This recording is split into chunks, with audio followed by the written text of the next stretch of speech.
श्री शिवाय नमस्तुभ्यम। हर हर महादेव। इस चैनल पर आपको प्रदीप जी मिश्रा द्वारा बताए गए उपायों को अच्छे से समझाने के प्रयास करते हैं। इन उपायों को आपको सरल भाषा में समझाने का प्रयास करते हैं।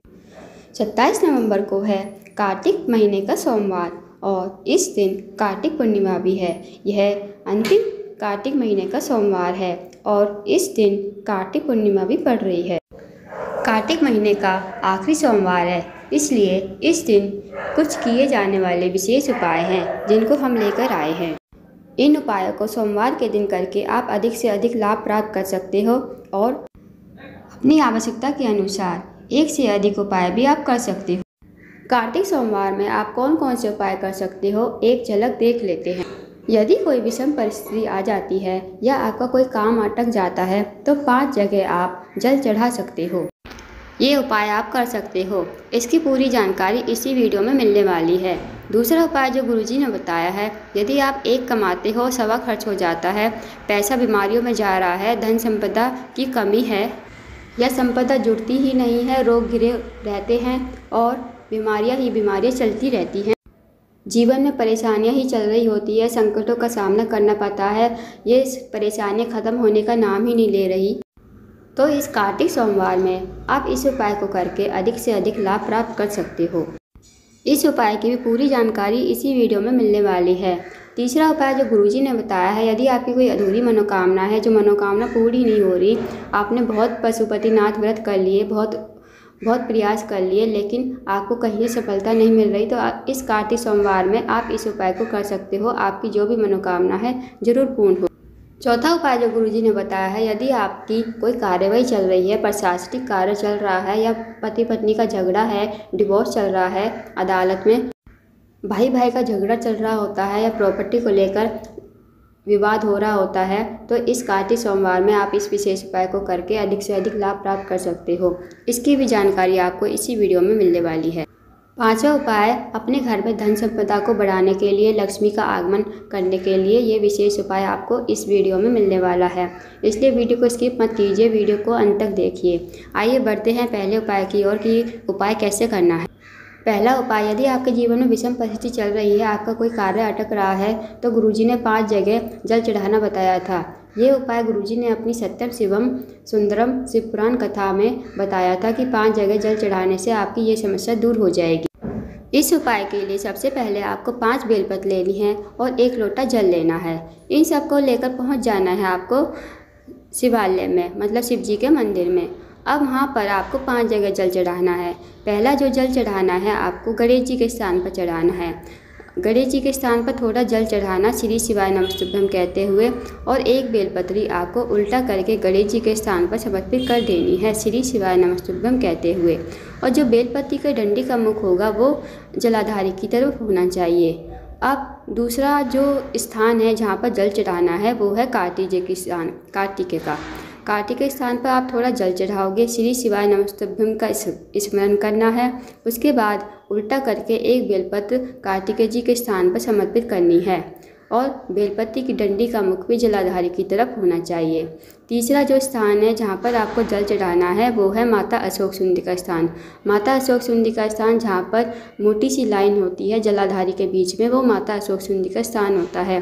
वहाँ पर आपको थोड़ा जल चढ़ाना है श्री शिवाय नमस्तुभ्यम कहते हुए और 1 बेलपत्र उल्टा करके समर्पित करनी है। डंडी का मुख भी जलाधारी की तरफ होना चाहिए। अब चौथा जो बेलपत्र है और जल है आप चढ़ाओगे पार्वती जी का, जहाँ कटी भाग होता है, जहाँ शिवलिंग होता है, उसके नीचे गोल गोल आकृति बनी रहती है, वो पार्वती जी का मतलब पार्वती जी का स्थान होता है वो। वहाँ पर आपको थोड़ा जल चढ़ाना है श्री शिवाय नमस्तुभ्यम कहते हुए, फिर आपको बेल पर समर्पित करनी है उल्टा करके, और जो डंडी का मुख होगा वो भी जलाधारी की तरफ ही होना चाहिए। अब जो 5वीं बेलपत्र है और जल है वो चढ़ाना है आपको भगवान शिवलिंग पर श्री शिवाय नमस्तुभ्यम कहते हुए। जो भी जितना भी जल है आप भगवान शिवलिंग पर समर्पित कर देना। उसके बाद 1 बेलपत्र उल्टा करके और डंडी का मुख जलाधारी की तरफ ही होना चाहिए। इस तरह आपको 5 जगह जल चढ़ाना है और 5 बेलपत्र अलग अलग स्थानों पर चढ़ानी है। इस उपाय को करने से आप जो भी आपकी जैसी भी विषम परिस्थिति है, आपका कोई कार्य अटका हुआ है, कुछ भी काम नहीं हो रहा, तो इस उपाय को कार्तिक सोमवार के दिन आपका काम बनने शुरू हो जाएंगे। तो इस विशेष उपाय को जरूर कीजिएगा कार्तिक सोमवार के दिन। और आपको इस उपाय के लिए जलाधारी की तरफ, मतलब जलाधारी जहाँ से जल बहकर जाता है वहाँ पर नहीं बैठना, भगवान शिवलिंग के पास आप बैठ सकते हो। अब बढ़ते हैं दूसरे उपाय की ओर। यदि आपके घर में धन संपदा की कमी है, आप एक कमाते हो सवा खर्च हो जाता है, आपको बीमारियों में घेर रखा है, सारा पैसा दवाइयों में खर्च हो रहा है, तो इस उपाय को आप सोमवार के दिन, प्रदोष वाले दिन और शिवरात्रि वाले दिन कर सकते हो। आइए अब जानते हैं इस उपाय को कैसे करना है। आपको इस उपाय के लिए एक बेलपत्र लेनी है और एक समी पत्र लेना है। आप एक बार ध्यान दीजिए कि ये दोनों पत्ते खंडित नहीं होने चाहिए, एकदम परिपूर्ण होने चाहिए। अब जो बेलपत्र लिया है आपको माता अशोक सुंदी के स्थान पर समर्पित करना है, मतलब चिकना भाग जो होगा उल्टा वो माता अशोक सुंदी पर समर्पित करना है, और जो बेलपत्र की डंडी का मुख होगा वो शिवलिंग की तरफ होना चाहिए। और समी पत्र को आपको शिवलिंग पर समर्पित करना है। समी पत्र का जो चिकना भाग होगा वो शिवलिंग पर उल्टा करके समर्पित करना है, और जो समी पत्र की डंडी का मुख होगा वो जलाधारी की विपरीत दिशा में होना चाहिए। इस विशेष उपाय को आप प्रदोष, शिवरात्रि और सोमवार के दिन कर सकते हो। इस विशेष उपाय को जरूर कीजिएगा। यदि आपके घर में धन संपदा की कमी है, बीमारियों ने घेर रखा है, तो इस उपाय को जरूर करके देखिए। इस विशेष उपाय को आप कार्तिक सोमवार के दिन कर सकते हो। कार्तिक सोमवार 27 नवंबर को पड़ रहा है, जिस दिन कार्तिक पूर्णिमा भी है।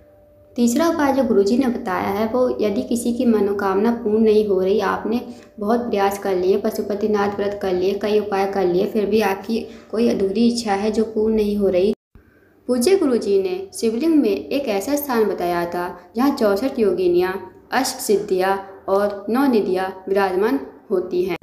जब हम उस खाली स्थान को स्पर्श करते हैं, अपनी कामना कहते हुए, अपने मन के भाव बोलते हुए उस स्थान को स्पर्श करते हैं, तो भोले बाबा हमारी जो भी मनोकामना है उसे जरूर पूर्ण करते हैं। अब जहाँ माता अशोक सुंदी का स्थान होता है और भगवान शिवलिंग जहाँ होते हैं, उसके बीच में जो खाली स्थान होता है वहाँ 64 योगिनियाँ, अष्ट सिद्धियाँ और 9 निधियाँ विराजमान होती हैं। माता अशोक सुंदी का स्थान वहाँ होता है जहाँ पर जलाधारी का जल बहकर जाता है और बीच में मोटी सी लाइन होती है, और भगवान शिवलिंग और माता अशोक सुंदी के बीच का खाली स्थान जो होता है वहाँ पर 64 योगिनियाँ, अष्ट सिद्धियाँ और 9 निधियाँ विराजमान होती हैं। अब आपको वहाँ पर अपना हाथ स्पर्श करते हुए पहले श्री शिवाय नमस्तुभ्यम कहना है, फिर अपने मन की कामना बोलनी है, फिर आपको श्री शिवाय नमस्तुभ्यम कहते हुए अपना हाथ हटा लेना है। फिर अपने हाथ को अपने हृदय से लगाकर अपने मस्तक से स्पर्श करके और अपने नैनों से लगा लीजिए। इस विशेष उपाय को जरूर कीजिएगा। अब बढ़ते हैं चौथे उपाय की ओर। यदि आपका अदालत में कोई केस चल रहा है, भाई भाई का झगड़ा चल रहा है, पति पत्नी का डिवोर्स हो रहा है, उनकी लड़ाई चल रही है, या कोई प्रशासनिक कार्य है, इस विशेष उपाय को कर सकते हो। इस विशेष उपाय के लिए आपको एक कनेर का पुष्प लेना है, एक चावल का दाना, एक दूर्वा, एक बेलपत्र, एक समी पत्र लेना है। इस उपाय के लिए आपको जाना है बेलपत्र के पेड़ के नीचे। अब जो आपको 5 चीज़ें बताई थी, एक कनेर का पुष्प, एक चावल का दाना, एक समी पत्र, एक बेलपत्र, एक दूर्वा और एक लोटा जल आपको लेकर जाना है बेलपत्र के नीचे। अब वहाँ पर जो बेलपत्र की थोड़ी सी मिट्टी होगी वो मिट्टी ले लेना और उससे थोड़ा छोटा सा शिवलिंग बनाने ला। कोई आकृति बनाने की ज़रूरत नहीं है, बस गोल गोल बना देना। उसके बाद आपको ये 5 चीज़ें जहाँ पर आपने आकृति बनाई है वहाँ पर आपको समर्पित कर देनी है। अब आप जब ये 5 चीज़ें जहाँ पर आकृति बनाई है वहाँ पर समर्पित करोगे तो आपको 3 नाम लेने हैं, रंगेश्वर महादेव, कुंदकेश्वर महादेव और चंपेश्वर महादेव। इसके बाद आपको एक घी का दीपक लगाना है। फिर उसके बाद जो आपने पार्थिव शिवलिंग बनाया है उसका आपको विसर्जन करना है। जो आप 1 लोटा जल लेकर गए हो उसी से आप थोड़ा जल लेकर विसर्जित कर दीजिए। अब जो आपने 5 चीज़ें समर्पित करी थी वो आपको उठा लेनी है। बस 20 से 21 दिनों में जो भी फैसला होगा वो आपके पक्ष में ही आएगा। और ये 5 चीज़ें उठाकर अपने घर में लाकर किसी कपड़े में बांध कर रख देना और 21 दिन बाद ये चीज़ें 5 जो है आप समर्पित कर देना या किसी पेड़ के नीचे डाल देना। अब बढ़ते हैं 5 उपाय की ओर जो गुरुजी ने बताया था धन संपदा को बढ़ाने के लिए। इस उपाय के लिए आपको बेलपत्र के पेड़ के नीचे ही जाना है। अब आपको लंबी बाती का दीपक लगाना है और थोड़ी देर श्री शिवाय नमस्तुभ्यम का जाप करना है। उसके बाद आपको वहाँ से थोड़ी सी मिट्टी लेकर थोड़ी सी मिट्टी बेलपत्र के पेड़ के नीचे से लेकर घर आनी है और मिट्टी का घर पर छिड़काव करना है थोड़ा थोड़ा। उसके बाद आपके घर में धन संपदा की कमी कभी नहीं होगी। जो भी व्यक्ति बेलपत्र के पेड़ के नीचे की मिट्टी घर में लेकर आता है उसके घर में हमेशा लक्ष्मी का वास होता है, लक्ष्मी उसके घर से कहीं नहीं जाती। तो इन विशेष उपायों को जरूर कीजिएगा। इन विशेष उपायों करके ज़्यादा से ज़्यादा लाभ उठाओ और आप एक से अधिक उपाय कर सकते हो। आपके जीवन में जो भी परेशानी है, दिक्कत है, इन उपायों को करके आप अपनी परेशानी से छुटकारा पा सकते हो। अगर आपको जानकारी अच्छी लगी हो तो वीडियो को लाइक शेयर करके चैनल को सब्सक्राइब जरूर करो और कमेंट बॉक्स में श्री शिवाय नमस्तुभ्यम हर हर महादेव जरूर लिखें।